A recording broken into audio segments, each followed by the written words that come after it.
अब हम लोग एनसीईआरटी क्लास 7th के सेकंड चैप्टर में आते हैं। ये सेकंड चैप्टर हमारी पृथ्वी के अंदर चैप्टर का नेम है और इसमें हम लोगों के अपने पृथ्वी के बारे में जानना है। तो आइए हम अपने टॉपिक पे आते हैं। हमारी पृथ्वी एक गतिशील ग्रह है और इसके अंदर एवं बाहर निरंतर परिवर्तन होते रहता है। क्या आपने कभी सोचा है कि पृथ्वी के आंतरिक भाग में क्या है और पृथ्वी किन पदार्थों से मिलकर बनी है?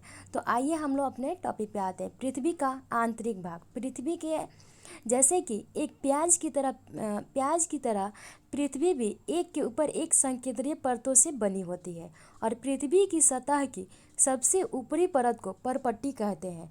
पृथ्वी की सबसे ऊपरी परत को परपट्टी कहते हैं और यह सबसे पतली परत होती है। यह महाद्वीपीय संहति में 35 किलोमीटर और समुद्री सतह में केवल 5 किलोमीटर तक है। महाद्वीपीय संहति मुख्य रूप से सिलिका और एल्यूमिना जैसे सी से हो गया सिलिका और एल से हो गया एल्यूमिना कहा जाता है। ये दोनों ऑर्गेनिक कंपाउंड है। महासागर की परपट्टी मुख्यतः सिलिका और मैग्नीशिया की बनी होती है, इसीलिए इसे सी से सिलिका और मै से मैग्नीशियम कहा जाता है। परपट्टी के ठीक निचले मेंटल होता है जो कि 2900 किलोमीटर की गहराई तक फैला होता है और इसकी सबसे आंतरिक परत जो होता है वह क्रोड होता है। यानी कि पृथ्वी के 3 भाग होते हैं, पहला परपट्टी, दूसरा मेंटल और तीसरा आंतरिक क्रोड, जो कि चित्र 2.1 में दिखाया गया है। आप उसमें देख के भी पता लगा सकते हैं कि सबसे पहला भाग होता है वह कौन सा होता है, उसके बाद कौन से होते हैं। तो मेंटल में भी होता है क्रूड मेंटल और बाह्य मेंटल होता है।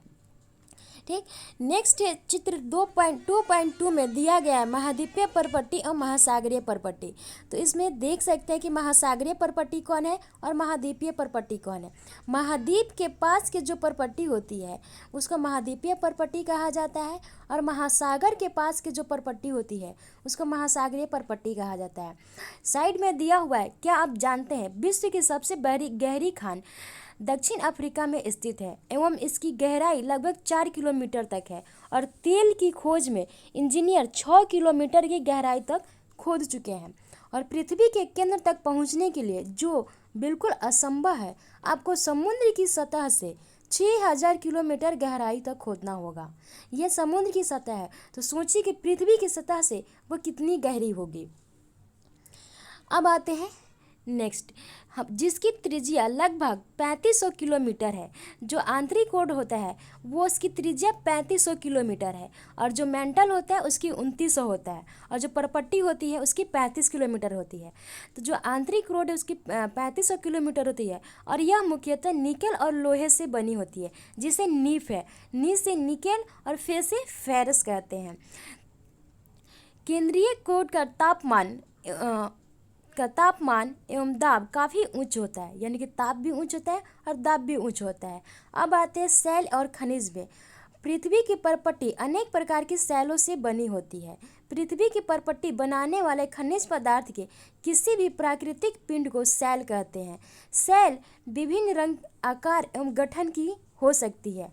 मुख्य रूप से सैल 3 प्रकार के होते हैं, आग्नेय सैल, अवसादी सेल और कयांतरित सेल। आग्नेय सेल को इग्नियस सेल भी कहते हैं और अवसादी सेल को सेडिमेंट्री सेल कहते हैं और कयांतरित सेल को मेटामॉर्फिक सेल कहते हैं। इग्नियस एक लैटिन शब्द है जिसका अर्थ होता है अग्नि और सेडिमेंट्री भी एक लैटिन वर्ड है, तो सेडिमेंटस का अर्थ होता है स्थिर। और मेटाफोरिक शब्द ये ग्रीक शब्द है। मेटाफोरिक्स का अर्थ होता है रूपी परिवर्तन। द्रवित मैग्मा ठंडा होकर ठोस हो जाता है और इस प्रकार बने सेल को आग्नेय सेल कहते हैं। इसे प्राथमिक सेल भी कहते हैं। और आग्नेय सेल 2 प्रकार की होती है, अंतर्वेदी सेल और बहिर्वेदी सेल। क्या आप ज्वालामुखी से निकलने वाले लावा की कल्पना कर सकते हैं? वास्तव में आग की तरह लाल द्रवित मैग्मा ही लावा है जो पृथ्वी के आंतरिक भाग से निकलकर सतह पर आता है। जब द्रवित लावा पृथ्वी की सतह पर आता है तो यह तेजी से ठंडा होकर ठोस बन जाता है और परपट्टी पर इस प्रकार के बने सेल को बहिर्वेदी आग्नेय सेल कहते हैं। यानी कि बहिर्वेदी आग्नेय सेल उसे कहते हैं जब पृथ्वी के अंदर से मैग्मा निकलता है बाहर तो वो बहुत जल्दी ही ठंडा हो जाता है और ठंडा होने के बाद वो कठोर हो जाता है। जिसे बहिर्वेदी आग्नेय सेल कहते हैं। उसी तरह इसी संरचना का बहुत महीन दानों वाली होती है। उदाहरण के लिए बेसाल्ट, ढक्कन पठार बेसाल्ट मैदानों से ही बना हुआ है। और द्रवित मैग्मा कभी कभी भूपर्पट्टी के अंदर गहराई में ही ठंडा हो जाता है, और इस प्रकार के बने सेल को अंतर्वेदी आग्नेय सेल कहते हैं। धीरे धीरे ठंडा होने के कारण ये बड़े दानों का रूप ले लेती है, और ग्रेनाइट ही ऐसे सेल का एक उदाहरण है। यानी कि ग्रेनाइट जो हो गया वो अंतर्वेदी का हो गया, और जो बेसाल्ट होता है वो बहिर्वेदी आग्नेय सेल का उदाहरण होता है। ग्रेनाइट ऐसे ही सेल का एक उदाहरण, ठीक है। लेई या मसालों तथा दानों का जो चूर्ण बनाने के लिए जिन अघर्षण पत्थरों का उपयोग करते हैं वो ग्रेनाइट के बने होते हैं। सेल लुढ़क कर, चटक कर तथा एक दूसरे से टकराकर छोटे छोटे टुकड़ों में टूट जाते हैं, और इन छोटे छोटे टुकड़ों को अवसाद कहते हैं। ये अवसाद हवा, जल आदि के द्वारा एक स्थान से दूसरे स्थान पर पहुंचाकर जमा कर दिए जाते हैं। ये अदृढ़ अवसाद दबकर एवं कठोर होकर सेल की परत बनाते हैं। इस प्रकार की सेलों को अवसादी सेल कहते हैं। यानी कि अवसादी सेल उन्हें कहते हैं जब छोटे छोटे जब सेल लुढ़क कर या चटक कर एक दूसरे से टकरा कर टूट जाती है तो वो अवसाद बनता है। और वही अवसाद जब हवा जल के साथ एक स्थान से दूसरे स्थान पर पहुंच जाता है तो ये अवसाद दब कर या कठोर होकर सेल की परत बना जाते हैं, या एक दूसरे के ऊपर जमा होते जाते हैं, और जमा होकर ये एक अवसाद का रूप बनाते हैं, जिन्हें अवसादी सेल कहते हैं। उदाहरण के लिए बलुआ पत्थर, बलुआ पत्थर यानी बलुआ जो पत्थर होता है उससे भी हम देख सकते हैं कि वो भी एक सेल के छोटे छोटे टुकड़े होते हैं, और वही छोटे छोटे टुकड़े जब एक दूसरे के साथ परत दर परत जमते जाते हैं एक जगह, तो उसको अवसादी सेल कहते हैं। रेत के दाने से बनता है। इन सेलों में पौधे, जानवरों एवं अन्य सूक्ष्म जीवाणुओं जो कभी इन सेलों पर रहते हैं के जीवाश्म भी हो सकते हैं। आग्नेय एवं अवसादी सेल उच्च ताप और दाब के कारण क्रियांत्रित सेल में परिवर्तित हो जाता है। उदाहरण के लिए चिकनी मिट्टी स्लेट में एवं चूना पत्थर संगमरमर में। जो चिकनी मिट्टी होती है वो स्लेट में बदल जाती है, और जो चूना पत्थर है वो संगमरमर में बदल जाते हैं। ये क्रियांत्रित सेल का एक एग्जाम्पल हो गया। एक हम लोग का शब्द आया था जीवाश्म। जीवाश्म किसे कहते हैं? जब पृथ्वी के अंदर जीव लाखों करोड़ों वर्षों तक जब पृथ्वी में दबे रहते हैं तो पृथ्वी में दबने के कारण उनके जो अवशेष होते हैं उसे ही जीवाश्म कहते हैं। तो वो जंतु भी हो सकते हैं, पेड़ पौधे भी हो सकते हैं। अब आते हैं नेक्स्ट, सेल हमारे लिए बहुत ही उपयोगी है। सेल कठोर सेलों का उपयोग सड़क, घर एवं इमारत बनाने के लिए किया जाता है। आप अपने पत्थरों का उपयोग कई खेलों में भी करते हैं। उदाहरण के लिए 7 पत्थर वाला एक खेल होता है जिसे पिट्ठू कहा जाता है, चिबिड्डी, स्टापू या किटकिट, ये भी एक खेल है जो कि पत्थरों से खेला जाता है। और 5 पत्थर, गिट्टी आदि से हम लोग अपने गाँव में स्कूलों में बहुत बार खेले हुए हैं 5 गिट्टी वाले खेल को। आप अपने दादा दादी या माता पिता, पड़ोसियों आदि से पूछकर कुछ अन्य खेलों की भी जानकारी आप प्राप्त कर सकते हैं। आपको यह जानकर आश्चर्य होगा कि किन्हीं निश्चित दशाओं में एक प्रकार के सेल चक्रीय तरीके से एक दूसरे से परिवर्तित हो जाते हैं, और एक सेल से दूसरे सेल में जो परिवर्तन होने की जो क्रिया होती है इस प्रक्रिया को सेल चक्र कहते हैं। इस प्रकार की द्रवित मैग्मा ठंडा होकर ठोस आग्नेय सेल बन जाता है। ये आग्नेय सेल छोटे छोटे टुकड़ों में टूटकर एक स्थान से दूसरे स्थान पर स्थानांतरित होकर अवसादी सेल का निर्माण करते हैं। ताप एवं दाब के कारण आग्नेय एवं अवसादी सेल क्रियांत्रित सेल में बदल जाते हैं, और अत्यधिक ताप एवं दाब के कारण क्रियांत्रित सेल पुनः पिघलकर द्रवित मैग्मा बन जाती है। यह द्रवित मैग्मा पुनः ठंडा होकर आग्नेय सेल में परिवर्तित हो जाता है, जो कि चित्र 2.4 में दिखाया गया है। हम इस तरह से अगर लैंग्वेज में नहीं समझ में आ रहा है तो हम चित्र को देख के बहुत इजी वे में समझ सकते हैं। जैसे कि अवसादी सेल है वह क्रियांत्रित सेल में परिवर्तित हो जाती है और केंद्रित सेल मैग्मा में परिवर्तित है। मैग्मा आग्नेय सेल में परिवर्तित हो जाए और आग्नेय सेल जो है वो मैग्मा में परिवर्तित, दोनों तरफ तीर दिखाने का मतलब हुआ कि मैग्मा आग्नेय सेल में हो जाता है और आग्नेय सेल मैग्मा में परिवर्तित हो जाता है। फिर अवसादी सेल जो है वो अवसाद में परिवर्तित हो जाता है और अवसाद जो है वो अवसादी सेल में परिवर्तित हो जाता है। फिर अवसादी सेल मैग्मा में परिवर्तित हो जाता है, केंद्रित सेल अवसाद में परिवर्तित हो जाता है और आग्नेय सेल जो है वह केंद्रित में परिवर्तित हो जाता है। सेल विभिन्न खनिजों से बनी होती है और खनिज प्राकृतिक रूप में पाए जाने वाले पदार्थ हैं जिनका निश्चित भौतिक गुणधर्म एवं निश्चित रासायनिक मिश्रण होता है। खनिज मानव जाति के लिए बहुत महत्वपूर्ण है। कुछ का उपयोग ईंधन की तरह होता है, जैसे कोयला, प्राकृतिक गैस एवं पेट्रोलियम। इनका उपयोग उद्योगों, औषधि एवं उर्वरक में होता है, जैसे लोहा, एल्युमिनियम, सोना और यूरेनियम। अब आते हैं हम इस चैप्टर की क्वेश्चन आंसर। पृथ्वी की 3 परतें हैं।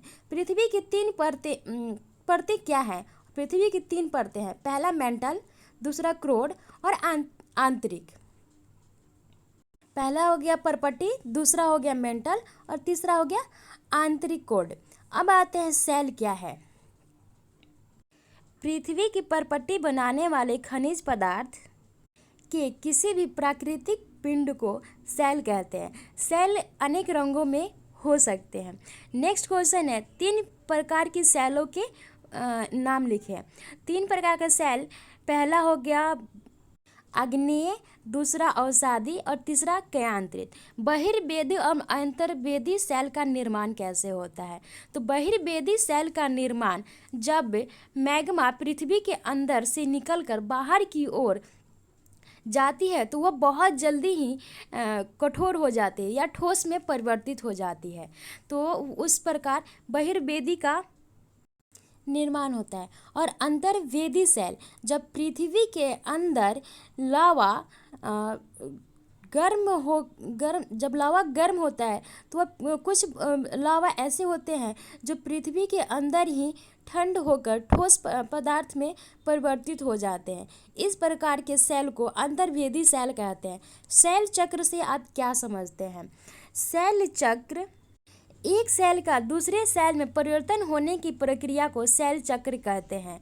जब द्रवित मैग्मा ठंडा होकर ठोस आग्नेय सेल बन जाता है तो ये आग्नेय सेल छोटे छोटे टुकड़ों में टूटकर एक स्थान से दूसरे स्थान पर स्थानांतरित होकर अवसादी सेल का निर्माण करते हैं। और जब अवसादी सेल केंद्रित सेल में परिवर्तित हो जाता है या फिर केंद्रित सेल मैग्मा में परिवर्तित हो जाता है, मैग्मा आग्नेय सेल में परिवर्तित हो जाता है, अवसादी सेल मैग्मा में परिवर्तित हो जाता है। यही क्रिया हमेशा एक दूसरे पे चलते रहती है, जिसको सेल चक्र कहते हैं। सेलों का क्या उपयोग है? सेल जो है वह विभिन्न खनिजों से बनी होती है और खनिज प्राकृतिक रूप में पाए जाने वाले पदार्थ हैं जिनका निश्चित भौतिक गुण एवं निश्चित रासायनिक मिश्रण होता है और खनिज मानव जाति के लिए बहुत ही महत्वपूर्ण होता है। अब आते हैं केंद्रित सेल क्या है। आग्नेय एवं अवसादी सेल उच्च ताप एवं दाब के कारण केंद्रित सेल में परिवर्तित हो जाता है, जैसे चिकनी मिट्टी स्लेट में परिवर्तित हो जाता है और चूना पत्थर संगमरमर में। नेक्स्ट क्वेश्चन है, द्रवित मैग्मा से बने सेल आग्नेय सेल कहते हैं। पृथ्वी के सबसे भीतरी परत क्रोड कहलाती है। सोना, पोटेशियम एवं कोयला किसके उदाहरण हैं? ये सेल के उदाहरण हैं। सेल जिसमें जीवाश्म होते हैं उसे अवसादी सेल कहते हैं। पृथ्वी की सबसे पतली परत है परपट्टी। निम्नलिखित स्तंभों को मिलाकर सही जोड़े बनाएं। पहला है क्रोड, यह सबसे भीतरी परत है। खनिज जो है ये सेल में परिवर्तन होने की प्रक्रिया है और जो सेल जो है एस्लेट में नहीं, सेल जो है ये सड़क एवं इमारत बनाने के लिए प्रयोग होता है। चिकनी मिट्टी जो है ये स्लेट में बदल जाता है। और Cl आपका सिलिका एवं एल्यूमिना से बना होता है। नेक्स्ट क्वेश्चन है हम लोग का, कारण बताइए। हम पृथ्वी के केंद्र तक नहीं जा सकते हैं, क्यों? पृथ्वी के केंद्र तक जाना बहुत ही असंभव है, क्योंकि समुद्र की सतह से पृथ्वी की गहराई 6000 किलोमीटर है। तो हम इससे अंदाज़ा लगा सकते हैं कि पृथ्वी के सतह से पृथ्वी की गहराई कितनी अंदर होगी। और पृथ्वी के अंदर बहुत सारे लावा और मैग्मा हमेशा उत्पन्न होते रहते हैं, जिसके कारण हमारे पृथ्वी के केंद्र तक जाना पॉसिबल नहीं है। अवसादी सेल अवसाद से बनती है, कारण बताइए। सेल जो है वो लुढ़क कर, चटक कर या एक दूसरे से टकरा कर छोटे सेल का निर्माण करते हैं, और इन्हीं छोटे कणों को अवसाद कहते हैं। और यही अवसाद हवा एवं जल के द्वारा एक स्थान से उठकर दूसरे स्थान पर चले जाते हैं या जमा हो जाते हैं।